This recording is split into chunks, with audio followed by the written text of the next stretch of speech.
बरं, दहाव्याचं भाषण म्हणजे प्युअर खोटं भाषण. हो, कसाही मरू चांगलाच म्हणायची पाळी ती ना. तो येडा सोडून मिळाला तरी आपण म्हणायचं त्यांचे आमचे जवळचे संबंध होते. आता काय करता काय.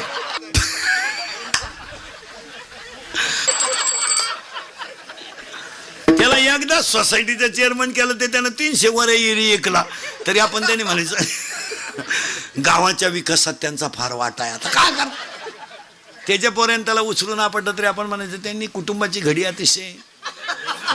बरे, 10व्याला भाषण करणारी माणसं काय टाळ्यावर नाही राहती. ते माईकवर बोलणार राहतं भांबेल आणि भाषण करणाऱ्यांना सुधरण एक नेटकं चालू होतं. त्याला माहित नव्हतं गडी मेलाय का बाई मेली का काय केलं. त्या बाईच्या नवऱ्याचं नाव होतं बाबूराव आणि त्याची मिलती बायको. पण ती एकाला मोठ्याला बोकांडी घ्यायचं. ते माईकवरचं लगेच म्हणलं ते श्रद्धांजली वाहतील. ते रस्त्यानंच होती. घाई घाई झाली. ते आले. ते बाबूराव चमन करून बसेल होतं पुढं. याने तपासत नाही गेला कोण गेलंय. हा आला म्हणला बाबूराव जाऊन 10 दिवस झाले आणि बाबूराव सारखा माणूस गावात होणार नाही. बाबूराव त्याच्याकच पाहत होता.